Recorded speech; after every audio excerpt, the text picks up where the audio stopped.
Although patients with hormone receptor, HR-positive, HER2-negative, aromatase inhibitor, resistant metastatic breast cancer maintained quality of life for a longer time following treatment with palbociclib plus either exemestane or fulvestrant than capecitabine, those receiving chemotherapy demonstrated improved progression-free survival and higher response rates compared with the palbociclib-treated patients. Details from the Phase 3 PEARL study were published by Miguel Martín, MD, PhD, in Annals of Oncology. The authors noted that although palbociclib plus endocrine therapy has become standard treatment for HR-positive, HER2-negative metastatic breast cancer, it had never been directly compared for efficacy with chemotherapy in a Phase 3 trial. PEARL methods. Therefore, the investigators conducted the multicenter, Phase 3 randomized PEARL study in patients with HR-positive, HER2-negative metastatic breast cancer who were resistant to aromatase inhibitors. The study comprised 2 consecutive cohorts. In cohort 1, 296 patients were randomly assigned 1:1 to palbociclib plus exemestane or capecitabine. Upon emerging evidence that estrogen receptor 1, ESR1, mutations could induce resistance to aromatase inhibitors, the study was amended to include 305 patients in cohort 2 who were randomly assigned 1:1 to receive palbociclib plus fulvestrant or capecitabine. Patients in both cohorts were stratified according to disease site, prior sensitivity to endocrine therapy, receipt of prior chemotherapy for metastatic breast cancer, and country of origin. Circulating tumor DNA samples were obtained at baseline for analysis of ESR1 hotspot mutations. The co-primary endpoints were progression-free survival in cohort 2 patients and progression-free survival in patients having wild-type ESR1 in both cohorts. Progression-free survival. The median follow-up was 13.5 months, range equals 0.0 to 30.7, in cohort 2 and the wild-type ESR1 population, and 18.9 months, range equals 0.0 to 56.3, in cohort 1 and patients with mutated ESR1.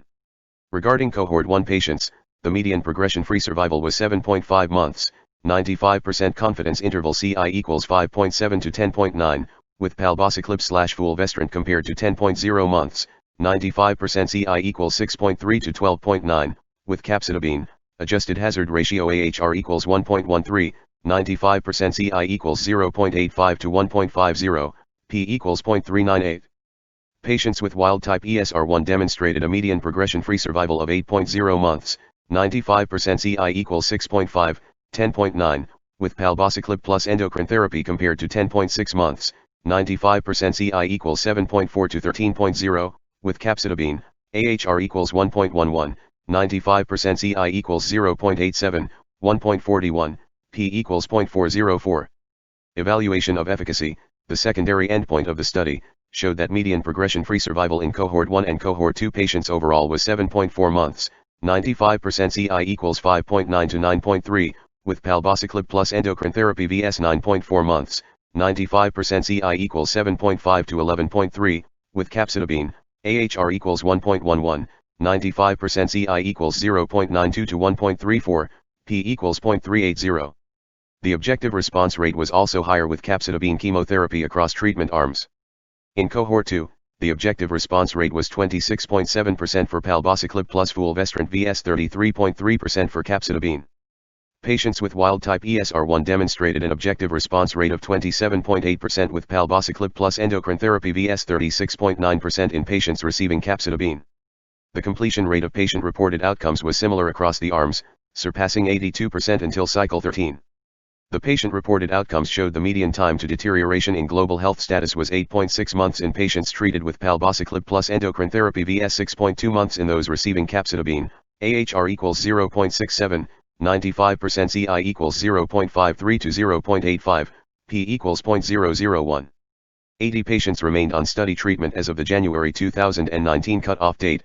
Of these, 6.7%, were being treated with palbociclib plus exemestane, 37, 24.8%, were being treated with palbociclib plus fulvestrant, and 33, 11%, patients remained on capecitabine. The median time on study treatment differed between cohorts. Cohort 1 patients remained on capecitabine for 7.9 months, range equals 0.2 to 50.5, and on palbociclib plus exemestane for 6.3 months, range equals 0.5 to 52.3, whereas in cohort 2, patients showed median time on study of 6.3 months for capecitabine, range equals 0.2 to 26.4, and 7.8 months for palbociclib plus fulvestrant, range equals 0.8 to 31.1. Permanent discontinuation of treatment was primarily due to progressive disease. Fewer patients 65.7% in cohort 1 and 58.6% in cohort 2 receiving capecitabine discontinued due to progressive disease, whereas 81.3% of those treated with palbociclib plus exemestane and 68.5% of patients on palbociclib plus fulvestrant arms discontinued treatment due to progressive disease. Adverse events were reported in 147, 98%, patients receiving palbociclib/exemestane, 148, 99.3%, receiving palbociclib/fulvestrant, and 286, 99%, patients receiving capecitabine. Of these, 133, 88.7%, 128, 85.9%, and 275, 95.2%, respectively, were considered treatment-related. Serious adverse events occurred in 24, 16%, patients on palbociclib plus exemestane and 19, 12.8%, of those on palbociclib/fulvestrant vs 63, 21.8%, of patients receiving capecitabine. Conclusions. The investigators indicated that no statistical superiority of palbociclib plus endocrine therapy over capecitabine was observed with respect to progression-free survival in patients with HR-positive, HER2-negative metastatic breast cancer that was resistant to aromatase inhibitors.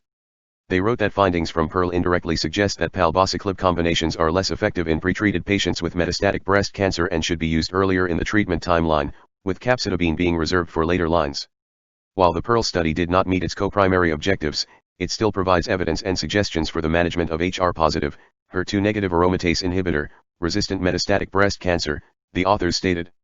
Although progression-free survival with palbociclib plus endocrine therapy and capecitabine were similar, toxicity with capecitabine was higher, and patients showed earlier quality of life deterioration with capecitabine chemotherapy.